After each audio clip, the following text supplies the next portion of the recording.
Bonjour à tous. Du coup, comme promis, petite initiation à GIMP. C'est l'occasion pour ceux qui n'ont jamais touché d'avoir une petite initiation et pour ceux qui ont déjà touché, qui utilisent pas mal mais qui sont un peu perdus, c'est une petite vidéo qui reprend à mon sens les bases. J'espère que je vais être assez clair, pas trop long. Prenez le temps de revoir la vidéo. Alors on va prendre depuis le début. Hop, comme d'habitude, je vais me mettre en petit. Donc j'ai désinstallé GIMP sur cet ordinateur. On va le télécharger ensemble. Donc pour le télécharger, eh ben, on va dans un moteur de recherche et on met télécharger GIMP.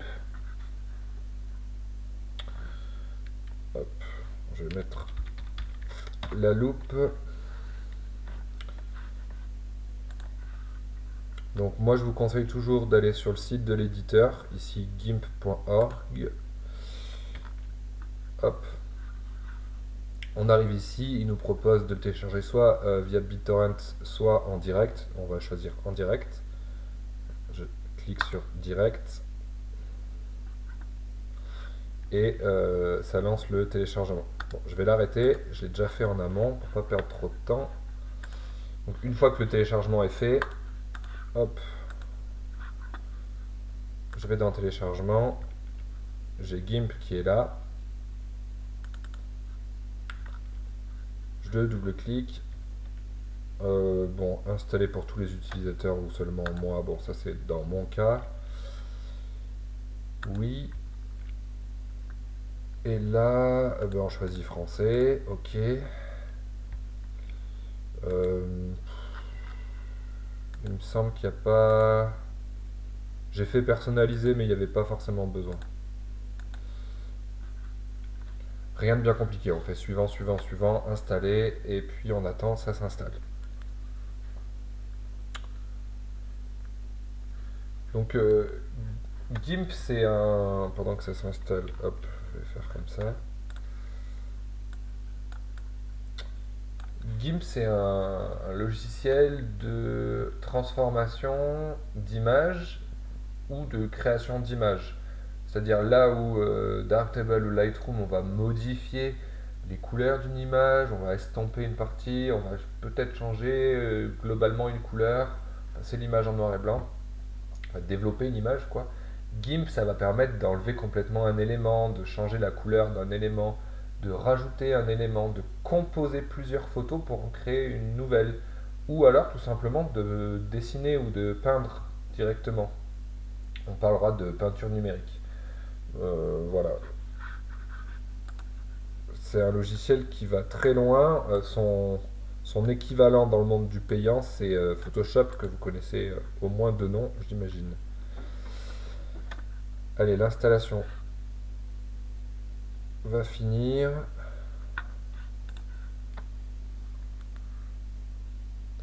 Voilà, terminé. Alors, je vais l'ouvrir. Il est là. GIMP. Si ça veut bien marcher. Voilà. Oui. Donc la première fois qu'on le lance, il me semble qu'il est pas mal long hein, à se lancer.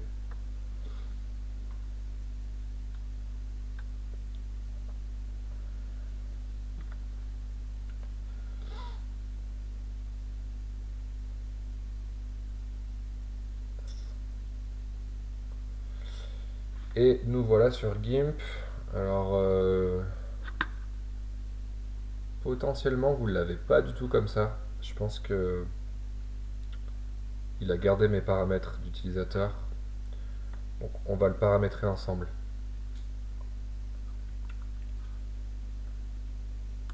On va aller dans Édition, Préférences. Voilà. On va aller dans Thème. Donc, il y a plusieurs thèmes. Un thème très noir, un thème gris, un thème light. Moi, je vais prendre light parce que ça me va bien. Après, vous prenez bien celui que vous souhaitez. Et dans thème d'icône, de base, je crois que vous avez symbolique, quelque chose comme ça. Et on va prendre Legacy. Legacy parce que c'est les anciens icônes et pour certains, vous avez vos repères avec ça. Donc c'est bien.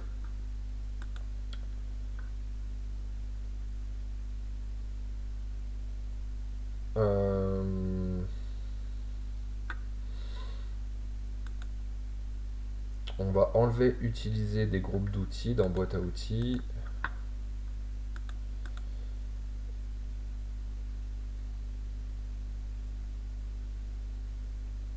Ça, on s'en fout.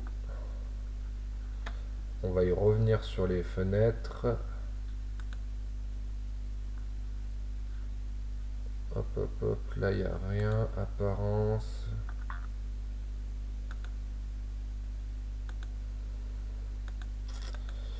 Donc là, normalement, ça devrait être bon.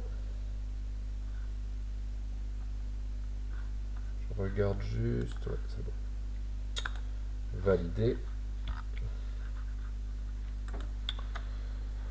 Euh, alors, vous avez des boîtes à outils. Donc,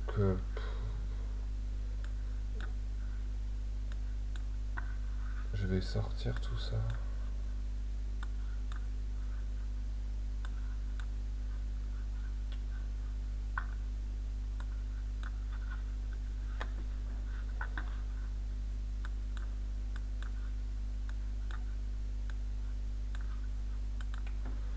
Euh,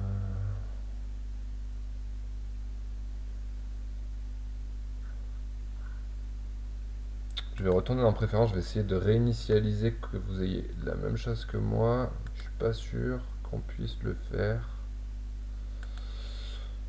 Euh, c'est dans gestion des fenêtres, restaurer les positions enregistrées aux valeurs par défaut. Donc, je vais fermer GIMP, je vais le réouvrir. Juste, ça prend 2 secondes, mais j'espère que vous allez avoir... Enfin, je vais avoir la même fenêtre que vous.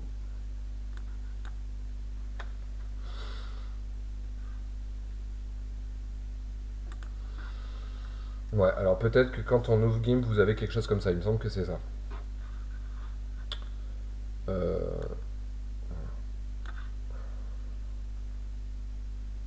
donc il y a beaucoup de choses.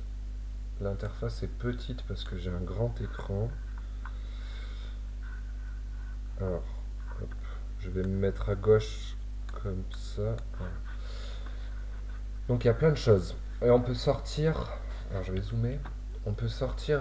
On a un panneau brosse, motif, police, historique de documents. Vous savez pas ce que c'est encore, c'est pas grave. On va juste sortir. Alors par exemple, police, je le prends, je clique, je laisse cliquer, je déplace et je le sors. Voilà, je sors les panneaux. Je vais sortir canaux aussi. Voilà, pas besoin. Euh, là, état du périphérique, annuler, image. Donc moi je vais garder annuler, je vais l'enlever, périphérique, je vais l'enlever, image, euh, on va peut-être le garder, historique, je vais l'enlever, motif, je vais l'enlever, police, je vais l'enlever, canaux, je vais l'enlever. Voilà. Et ce qu'on va faire, c'est que brosse, on va venir le mettre. euh, alors, c'est un peu la galère à mettre.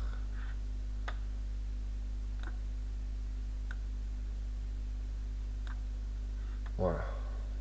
Il faut les déplacer, les mettre entre. C'est pas facile, il faut prendre son temps. Comme ça, on a les outils en haut, les options d'outils, les brosses. calque, chemin, et on va prendre image et on va le mettre là. Voilà, moi cette configuration-là me va bien. En haut, image, en bas à droite, calque et chemin, en bas à gauche, brosse, là, option d'outils, et là, les outils. Pour finir, je retourne dans édition, préférences, et je vais dans gestion des fenêtres, et je vais décocher enregistrer à la sortie la position des fenêtres, cliquer sur enregistrer maintenant la position des fenêtres, et voilà. Ça permet que même si on casse tout, on ferme GIMP, on réouvre et on retrouve la même disposition. Voilà. Donc,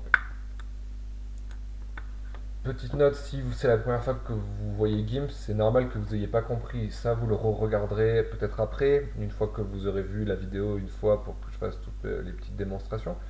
Mais en gros, l'interface, on peut la modifier dans tous les sens parce qu'on peut aller très loin, on peut faire que du dessin, que de la retouche photo, ou qu'une seule utilité avec GIMP.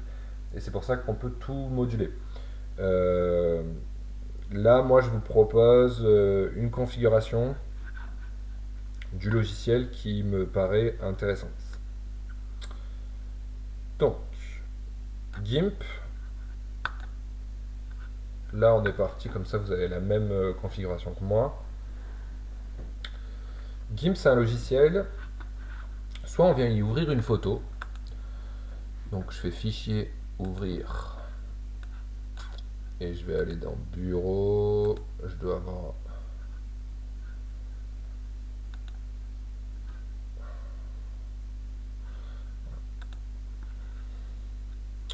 Je vais ouvrir une photo.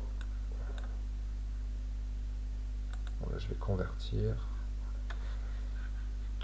Donc, ici, j'ai ouvert une photo. D'accord. Et sur cette photo, on peut venir y faire des modifications. Je ne sais pas quelles modifications on peut faire.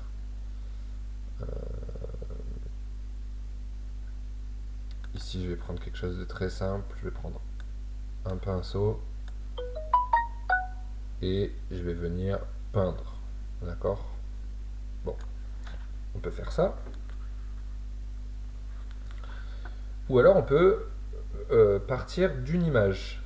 Pas d'une image, d'un document vierge. Dans ces cas-là, fichier, nouvelle image. Voilà. Là, j'ai un petit configurateur. Soit je lui mets une largeur et une hauteur en pixels ou en pouces, en millimètres, la taille que je veux. Soit je pars d'un modèle existant, par exemple un A4 ou un A5. Ici, je vais partir d'un A4. Je fais valider. Alors en haut, vous voyez que j'ai ce nouveau document que je viens d'ouvrir et l'autre document ouvert, je peux passer de l'un à l'autre. Hein. Donc voilà, j'ai mon A4. On ne le voit pas beaucoup là, mon A4. Alors, avec CTRL et roulette arrière, je peux dézoomer. CTRL et roulette avant, je zoome. Voilà. Donc là, on est parti à partir d'un document vierge. Hop. Et je peux venir prendre un pinceau, par exemple,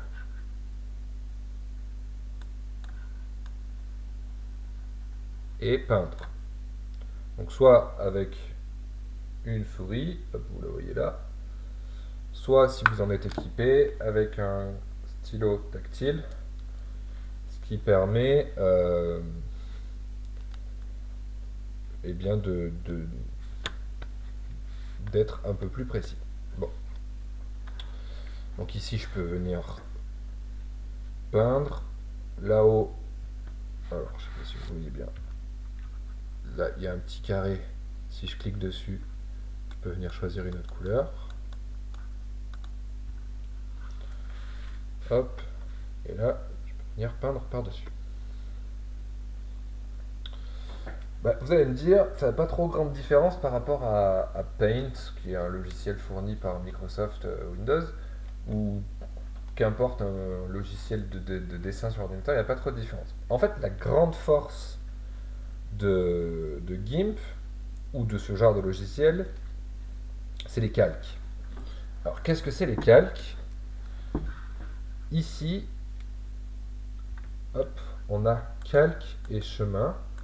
Aujourd'hui, on va pas parler de chemin, on va parler que de calque. Et là, vous voyez, il y a écrit arrière-plan avec une petite case et on voit ce qu'on a dessiné. Donc, on voit qu'il y a un calque. Du coup, je vais refaire une nouvelle image. 4, hop, validé. Comme tout à l'heure, pareil. Sauf que au lieu de venir dessiner sur le calque arrière-plan, eh bien, je vais venir en bas, donc en bas de la fenêtre calque, là, mon écran est grand, donc c'est pour ça que c'est comme ça. En bas, j'ai un petit icône là. Si je laisse mon curseur dessus, il y a écrit créer un nouveau calque et l'ajouter à l'image. Hop, je clique. Là, il me dit de mettre un nom, donc je vais mettre test par exemple. Valider.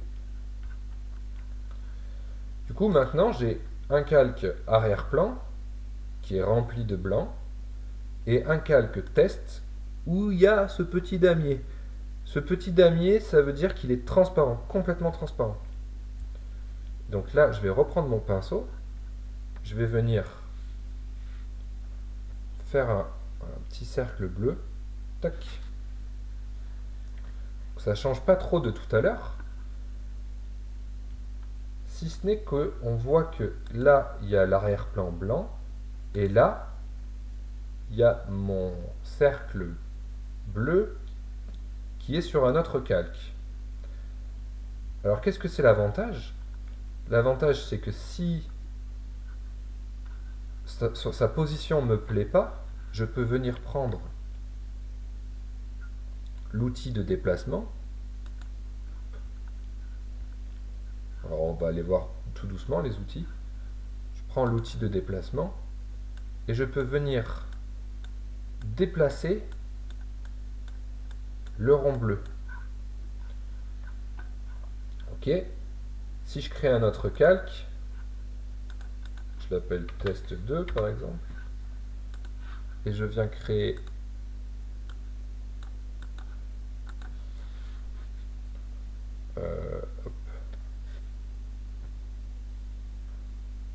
un triangle rouge, je prends l'outil de déplacement et je peux venir le déplacer indépendamment. C'est-à-dire si je prends le triangle rouge, je peux le déplacer. Si je prends le rond bleu, je peux le déplacer. Et donc ça fait une énorme différence parce que, regardez, le premier projet que j'ai, là j'ai qu'un calque où j'ai tout dessiné. Si je déplace, ben je déplace le fond, la couleur orange et la couleur bleue. D'accord? Comme un dessin qu'on ferait sur une feuille A4, quoi. On ne peut plus rien déplacer. Alors que là, je peux vraiment déplacer indépendamment chaque calque. D'accord? Et ce qui est encore plus intéressant, alors pour ça je vais zoomer comme ça, vous voyez. Voilà. Ce qui est encore plus intéressant, c'est que je peux déplacer dans... Alors ça, donc les calques, la fenêtre calque, on l'appelle un chutier, et c'est une pile de calques. D'accord? Le calque arrière-plan, le calque test et le calque test 2. Et dans la pile, je peux venir déplacer test et le mettre au-dessus de test 2, et du coup, visuellement, eh bien, le rond bleu passe au-dessus du triangle rouge. D'accord?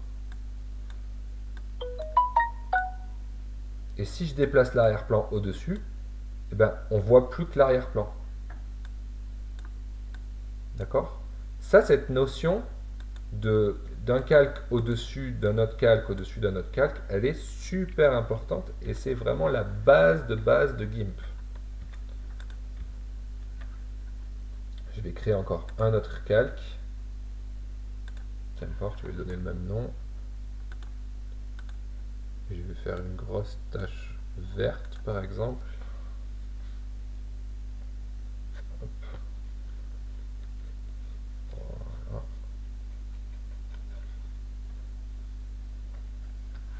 Et donc vu que la grosse tache elle est tout en haut de la pile, et ben elle masque pratiquement les deux autres calques d'au-dessous. Si je passe la tache verte entre les deux, ben, on voit plus que le rond bleu. Et encore en dessous, ben, on voit tout. D'accord? Ça, il faut bien que vous ayez compris cette histoire de calques différents.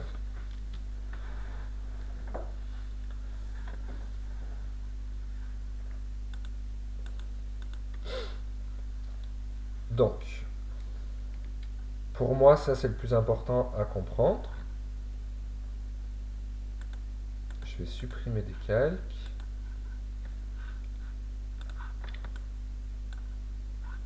Hop. Et puis on va faire un peu le tour de quelques outils.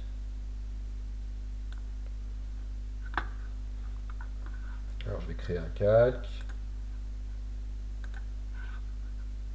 prendre une couleur, hop.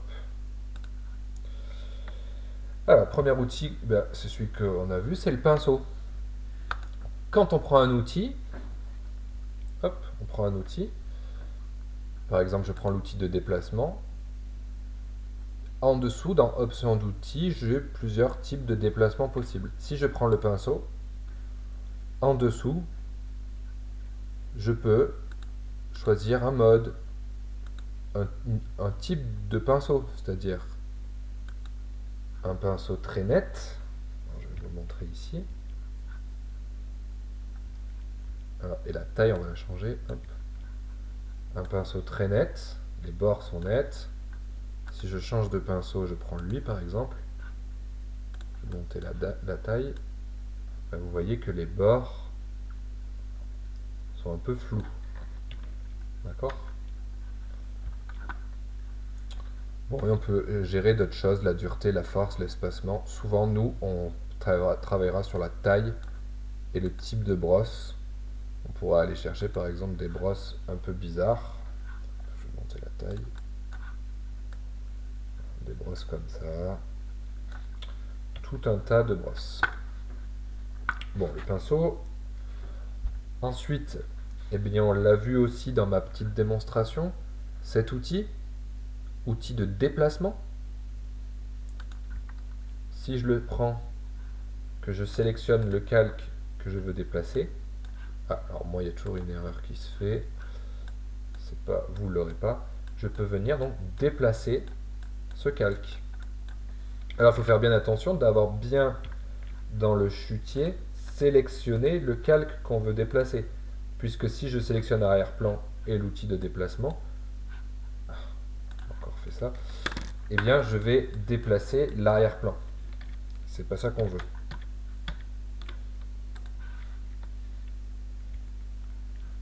Ensuite,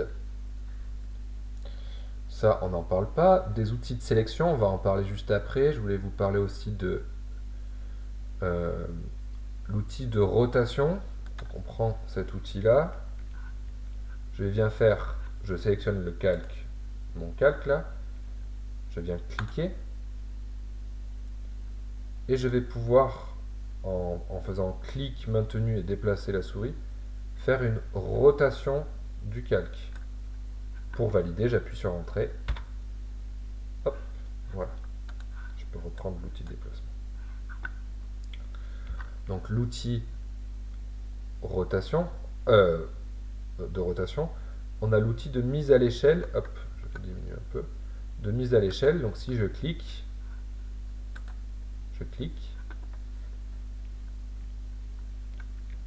et j'ai des poignées qui apparaissent. Et je peux venir redimensionner, donc pareil, entrée pour valider, je peux venir redimensionner mon calque. Voilà. Donc ici, on verra tous ces outils de perspective, euh, de, de- de transformation. Donc, tout ça, ce sont des outils de transformation. Ici, ce sont des outils de sélection. Donc, par exemple, je prends l'outil de sélection rectangulaire. Je vais faire un nouveau calque. Et là, je peux venir tracer un, un rectangle de sélection. Si j'en trace un autre, ça efface celui d'avant. D'accord? Alors, à quoi ça sert? Eh bien, je peux, par exemple, avec la touche majuscule enfoncée, tracer un carré. Hop.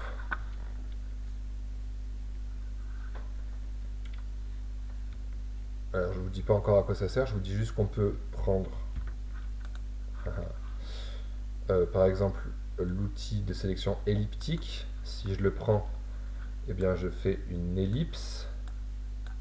D'accord?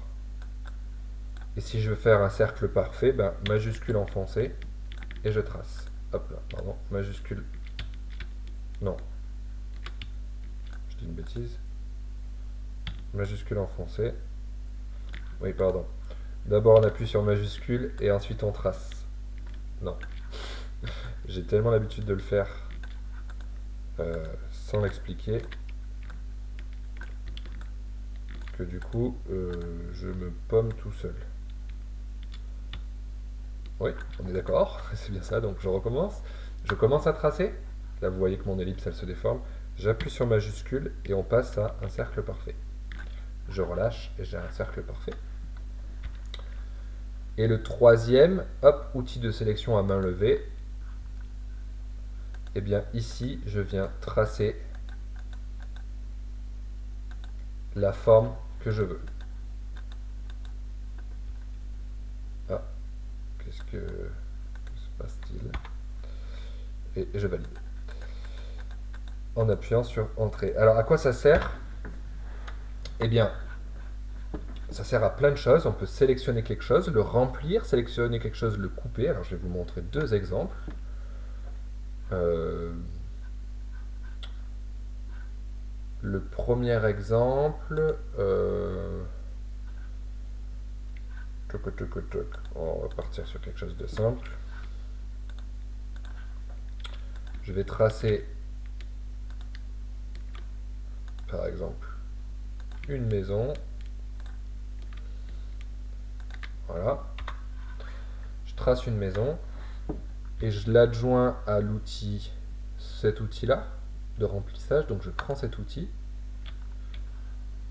et si je clique dans la sélection, ben ça va remplir la sélection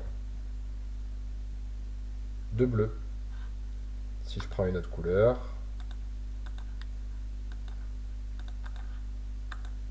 je remplis la sélection de vert.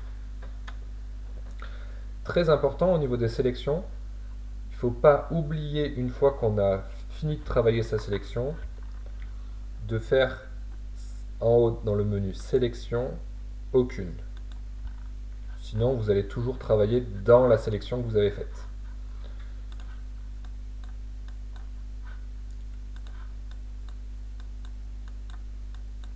Voilà.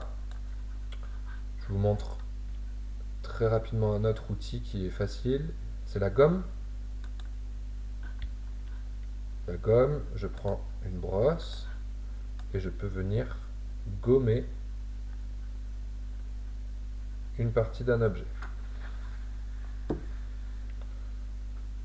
Voilà. Donc pour ça, pour le moment, tout ça c'est un peu euh, théorique. Et puis ben, je vais vous faire deux exercices. Donc le premier, on va aller chercher, je vous le mettrai dans le mail,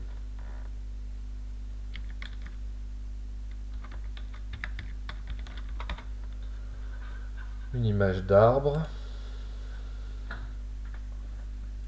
Alors, on va peut-être pas trop se compliquer la vie, on va prendre une photo un peu facile. On va cette photo qui me paraît. Est-ce que j'en ai une plus jolie?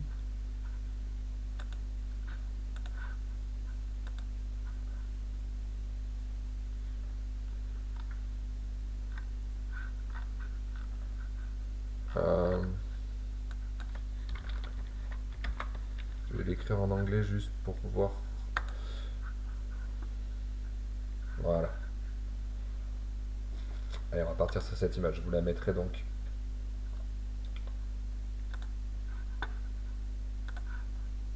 dans le mail. Hop. La deuxième, j'ai déjà choisi. Donc, on va ouvrir cette image. Fichier. Ouvrir. Donc, je vais chercher cette image. Alors, il me semble que je l'ai mise sur le bureau. Oui, et elle s'appelle 10 machin truc. Cette image. Allez, j'ouvre cette image. Donc, vu qu'on l'a ouverte, vous avez vu, ça a créé un calque avec cette image. Contrôle roulette arrière pour moi. Hop. Hop, ça c'est moi qui fais des bêtises. Voilà. Alors, eh bien, on va avoir comme but de rajouter un arbre, le même, à côté en plus petit. Alors, pour ce faire, je vais dupliquer ce calque. On peut le dupliquer en bas avec cette icône-là, créer une copie de ce calque. Donc, j'appuie sur l'icône et maintenant j'ai deux calques. D'accord, l'un sur l'autre, donc on ne voit pas parce que c'est strictement le même l'un sur l'autre. Si ce n'est que je vais les renommer, donc je double-clique dans le nom. Et lui, je vais l'appeler base. Et celui d'au-dessus, je vais l'appeler petit arbre. Pourquoi je prends le temps de les renommer? Parce que sinon, quand on va avoir plusieurs calques, on est paumé après. Voilà. Donc, vous avez vu que si j'appuie sur le petit œil, je cache les calques. D'accord? Moi, je vais cacher base. Donc, j'enlève l'œil à base pour avoir que petit arbre. Et on va venir grâce à hop, la sélection à main levée, un clic. On va venir faire une sélection assez grossière. Donc un clic, ça fait un point. Un clic, un clic, un clic, un clic. Je fais le tour de l'arbre grossièrement. Voilà. Une fois que j'ai fini, j'appuie sur Entrée. Donc là, j'ai fait une sélection assez grossière. Si j'appuie sur la touche Supre de mon clavier, eh bien, j'ai plus l'arbre. Moi, c'est l'inverse. Je voudrais garder l'arbre et enlever le paysage. Donc, CTRL Z. Une fois que j'ai fait ma sélection, je vais en haut dans le menu Sélection et je vais cliquer sur Inverser. Inverser la sélection. Donc, avant, j'avais sélectionné tout l'arbre et donc j'inverse. Donc, ce sera tout le reste sauf l'arbre. Donc, maintenant, si je fais Supre, eh bien, il reste que l'arbre. Super. Je vous rappelle ce que je vous ai dit. Quand on a fini avec une sélection, on va bien dans le menu Sélection et Aucune. Donc me voilà avec mon deuxième arbre. Si je réactive base, vous voyez qu'il n'y a aucun changement. Puisqu'on a exactement la découpe sur l'autre. Donc je vais prendre petit arbre, prendre l'outil de déplacement et je vais déplacer le calque petit arbre. Et là, vous voyez qu'on voit le second apparaître derrière. Ensuite, je vais prendre l'outil, hop, là, cet outil-là, de mise à l'échelle. Un clic. Et ensuite, je prends une poignée, par exemple celle en haut à droite. Je baisse pour diminuer la taille de l'arbre. Entrée pour valider. Je prends l'outil de déplacement et je déplace mon arbre. Par exemple, je vais le mettre ici.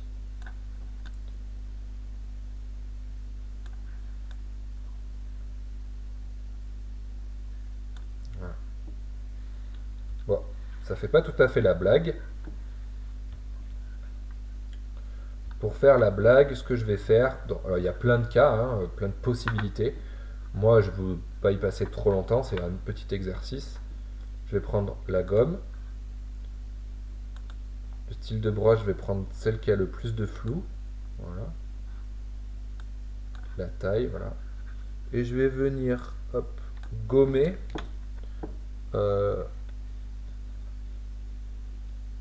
Pareil, un peu grossièrement. Mais c'est juste pour, entre guillemets,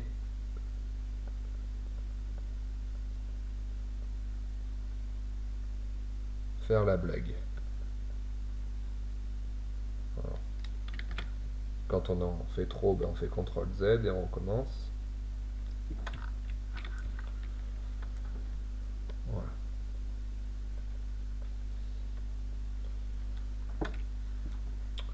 Et je vais peut-être supprimer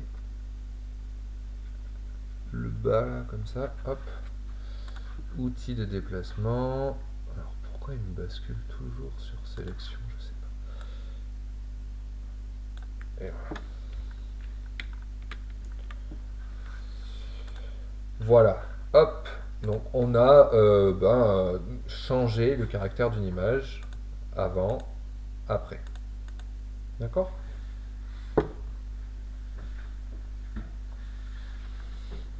Donc ça c'est un cas. Essayez de faire l'exercice. Ça devrait marcher. Pour compléter ça, moi je voudrais mettre de l'herbe ici.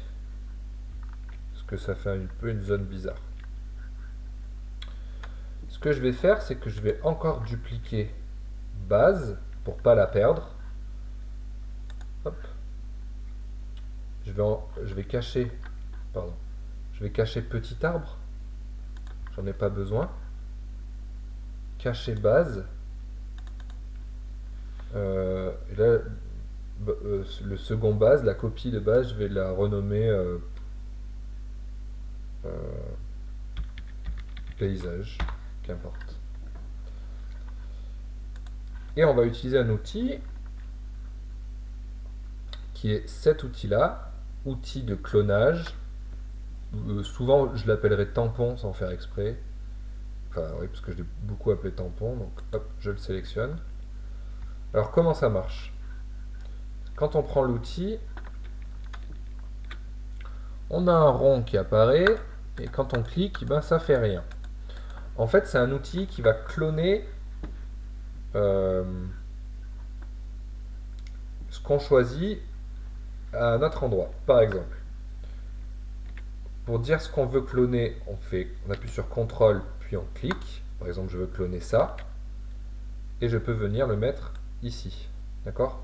Donc, vous voyez, ça clone. Alors, pour vous l'expliquer plus simplement, on va prendre le tronc. CTRL plus clic, tac. Donc là, je vais cliquer. Vous voyez que ça clone le tronc. Et si je monte, mon clone à droite monte aussi. Si je descends, il descend aussi. D'accord? Donc c'est un outil de clonage. Donc,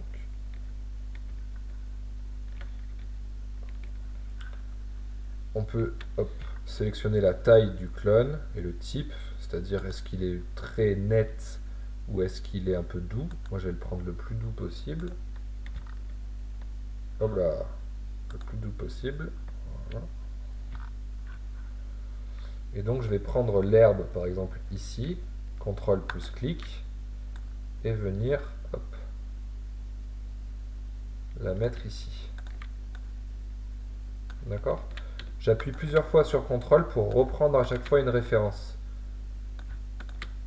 Alors, ça, vous verrez, c'est un coup de main à prendre. Je ne peux pas effacer ces fleurs. On finit par s'y habituer. Alors, je vais prendre quelque chose d'un peu plus gros pour bien faire la blague.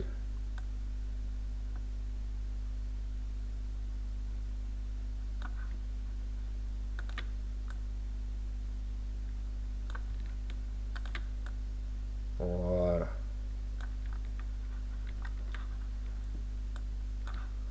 Là-haut, on voit. Là, je vais cloner un peu de ciel. Oh là, ça va se voir un peu. Voilà.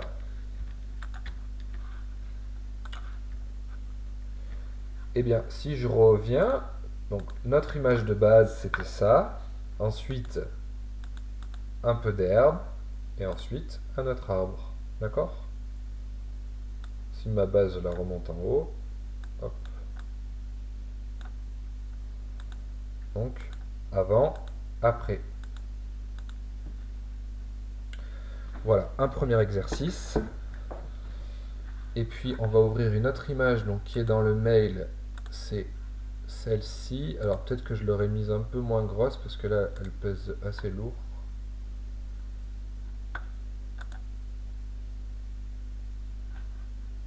Bon, je vais dire convertir, oui. Donc, hop, une image de mon fils. Pour ses 1 an, qui a été d'ailleurs. Cette image a été développée dans Darktable. Euh, Donc là, ce que je souhaiterais faire sur l'image, c'est changer la couleur de l'avion. Je voudrais que l'avion soit jaune. Il y a des moyens de le faire, mais moi je voudrais que ce soit strictement que cette couleur qui change. Et donc sur Darktable, des fois, c'est un peu le bazar. Et donc sur GIMP, on va voir comment on fait. Mais pour ça, il faut que je vous explique. euh, alors j'ai pris mes petites notes là. Je vais prendre ma note parce que je suis plus sûr de. Voilà, le système de valeurs.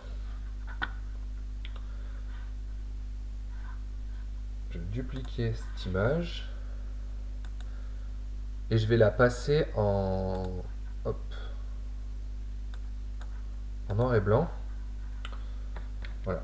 Euh, Ce qui fait les formes dans une image, dans une photo ou un dessin, ce sont les valeurs de gris.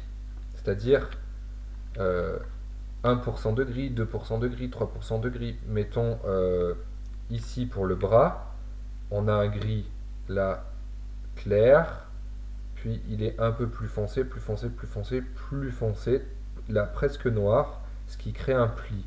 D'accord? C'est ça, c'est les valeurs de gris qui créent les volumes. D'accord? Mais et il y a 255 valeurs de gris. La 0, eh ben, c'est. Je pense que je vais me planter. C'est le blanc, blanc complet. Et la 255, c'est le noir complet. D'accord?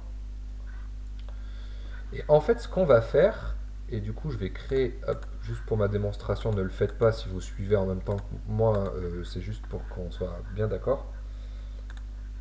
Pour vous expliquer, je vais créer, hop, un rectangle avec un dégradé. C'est pas le cours d'aujourd'hui, mais voilà, un dégradé.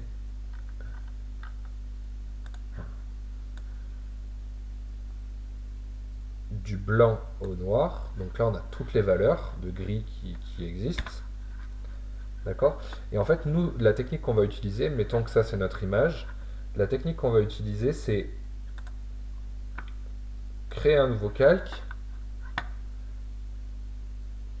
venir prendre un pinceau, et on va venir peindre une couleur. Voilà.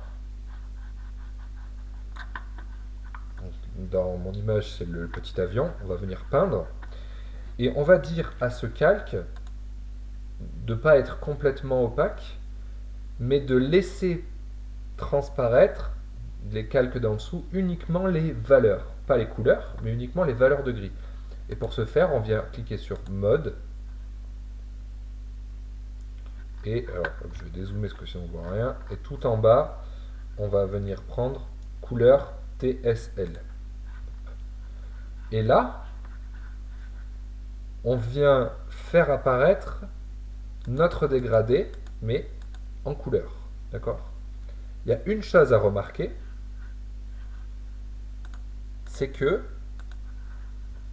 le noir n'a pas pris de couleur et le blanc n'a pas pris de couleur.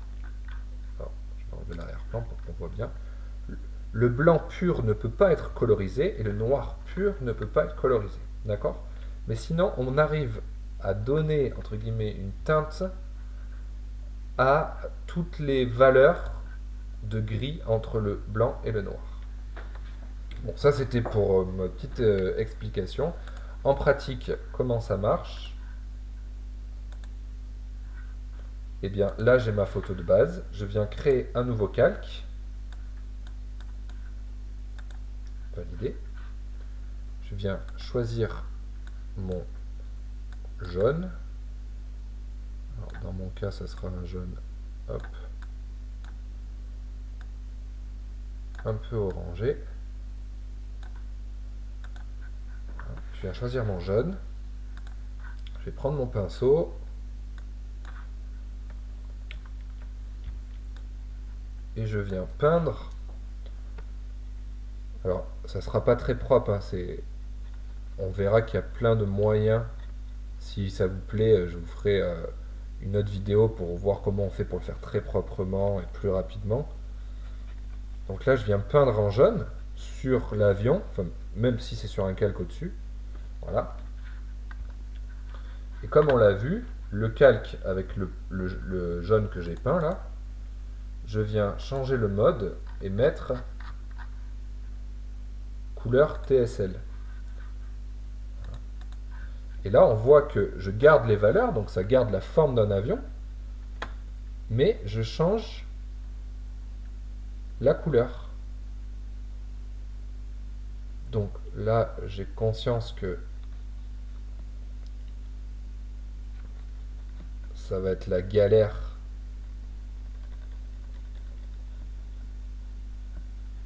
pour faire quelque chose de propre. Oh bah oui. Et c'est la galère aussi pour moi, hein. Je dis pas le contraire.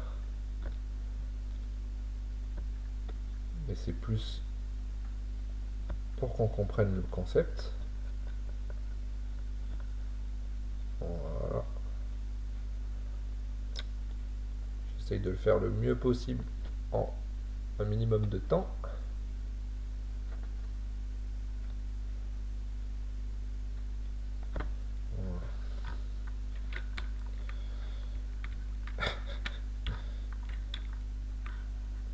Avec la gomme, je vais enlever les parties où j'ai vraiment dépassé beaucoup trop.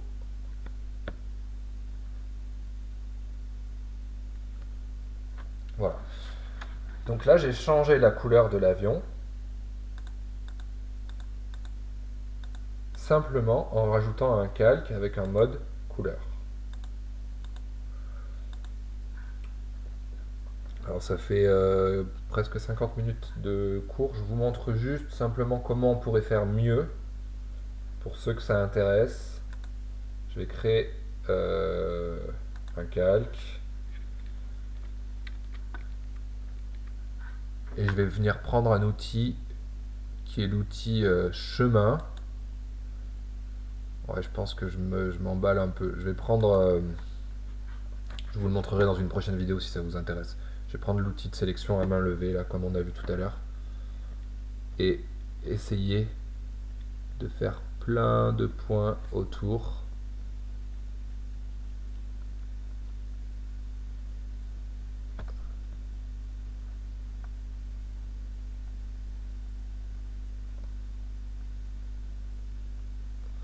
Alors ça prend un temps fou.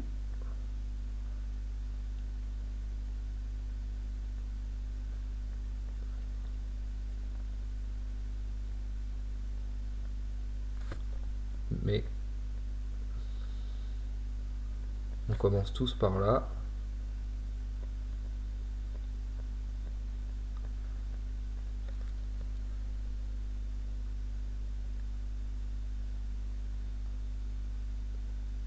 Alors c'est loin d'être la meilleure façon. Voilà. Entrée. Là comme ça j'ai fait une sélection à peu près de l'avion.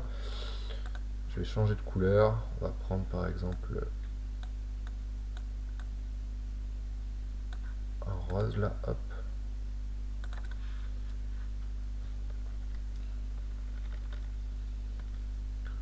Et là je viens peindre dans la sélection. Donc même si mon pinceau dépasse, vu que j'ai fait une sélection, je peux travailler que dans la sélection. Voilà.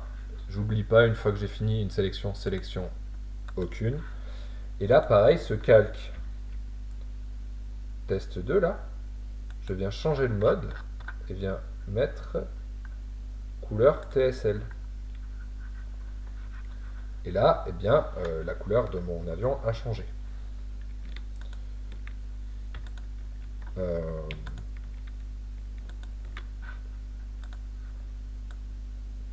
ça change un peu fort. Donc, je vais juste...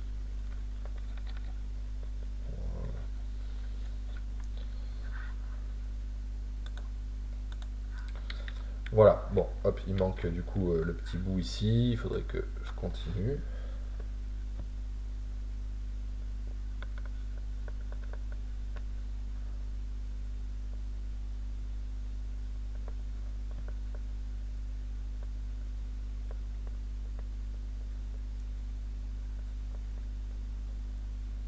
Voilà.